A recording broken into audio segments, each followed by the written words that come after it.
Hello and welcome to my video where I'm going to show you how to knit a diamond cable pattern. The cables involved in this pattern are the T2F, the T2B and the C3B, otherwise known as the 1/1 LPC, 1/1 RPC and 1/2 RC. These might sound complicated, but all you're doing is carrying one knit stitch over either two knit stitches or one purl stitch. Along the way, I'll be showing you how to make these without using a cable needle, since a cable needle can be time consuming and a bit awkward.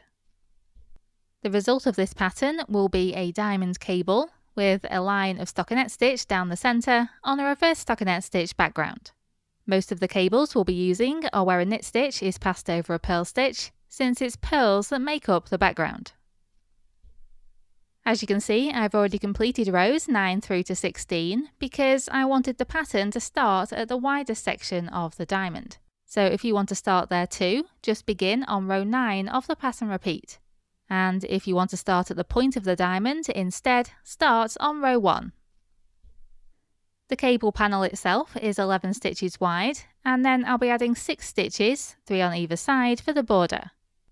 The reason I've added a border is just to try and prevent the edges of the reverse stockinette stitch from curling. I'm now going to carry on from row 1, and I'll mostly just show you a selection of the cable rows rather than all the rows, since many of them only consist of knits and purls. Right, so for row 1, which represents the right side or the front of the knitting, I'm going to begin the same as I will for every row, which is by knitting 3 stitches.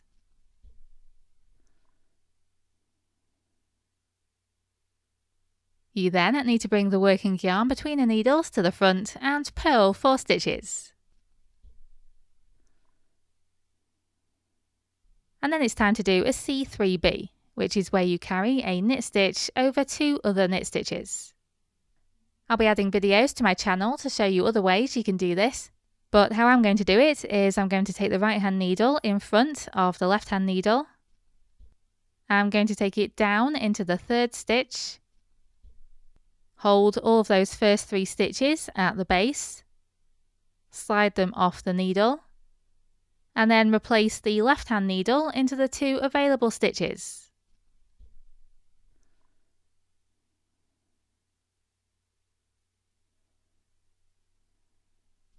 Then transfer the stitch that you put on the right hand needle back to the left hand needle without twisting it. You've now changed the order of these 3 stitches, so what was the 3rd stitch is now the 1st. And then you knit these 3 stitches.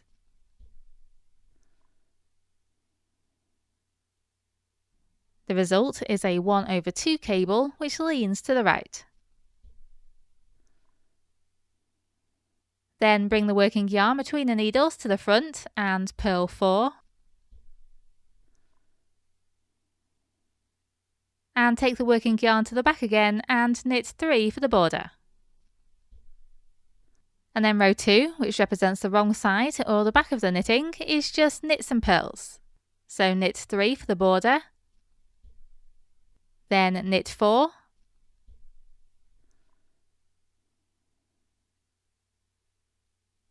bring the working yarn to the front and purl 3. Then take the working yarn to the back again and knit 4.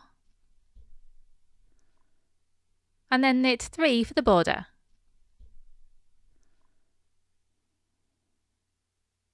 And now you can see that C3B cable a bit more clearly.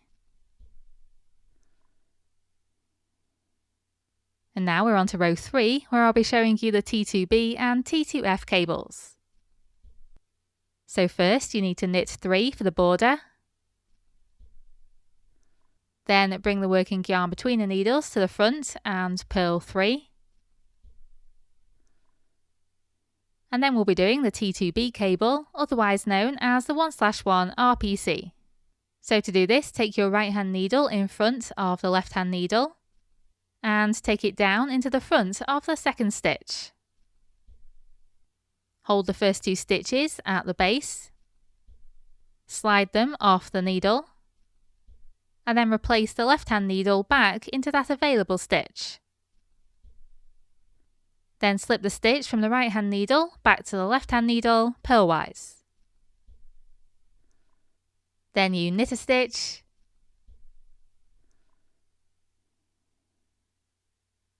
then bring the working yarn to the front and purl a stitch.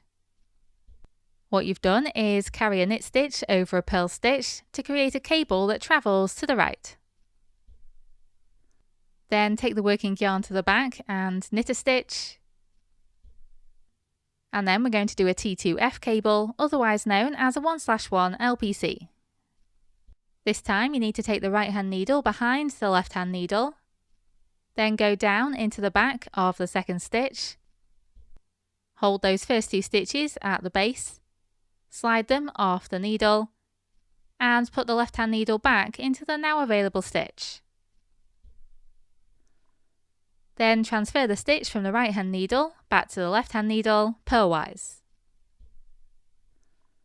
Now you've changed the position of the stitches, you can bring the working yarn to the front and purl one, and then take it to the back and knit a stitch. What we've done is carry a knit stitch over a purl stitch to make a cable that travels to the left. Then bring the working yarn to the front and purl 3, and then take it to the back and knit 3 for the border.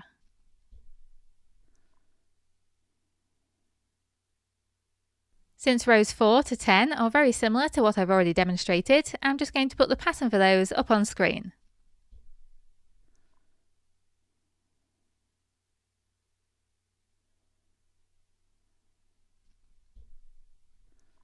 Okay, so now we're on to row 11, which is a right side row, and it's where the cables change direction.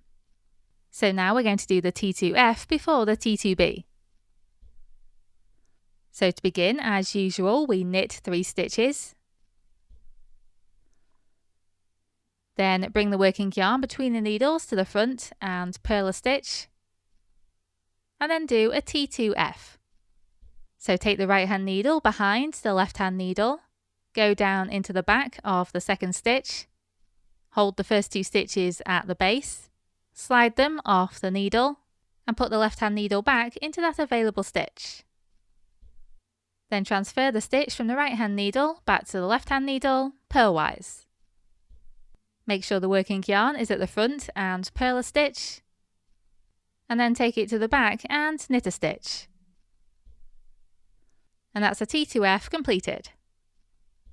Then bring the working yarn between the needles to the front and purl 2. Take it to the back and knit 1. Bring it to the front again and purl 2. And then do a T2B cable. So take your right hand needle in front of the left hand needle, take it down into the front of the second stitch, hold those first 2 stitches at the base, slide them off the left hand needle, and put the left hand needle back into the available stitch. Then transfer the stitch from the right hand needle back to the left hand needle purlwise. Then knit a stitch, and bring the working yarn to the front and purl a stitch. And that's a T2B completed. Then do another purl stitch, and then take the yarn to the back to knit 3 for the border. And that's row 11 completed. And then the rest of the pattern is very similar or the same as what we've already done, so I'll just put the pattern up on screen.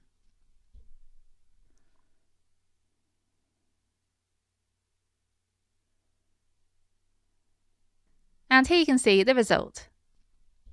You can see the 2-stitch cables forming symmetrical wavy lines on the outside, and then there's a single line of stockinette stitch down the centre, and all of this is on a reverse stockinette stitch background. Note that you can miss out rows 9 and 10 if you want the cables to change direction more sharply when you get to the widest point. A pattern like this is very open to alteration. And that's it, that's how you knit this diamond cable pattern.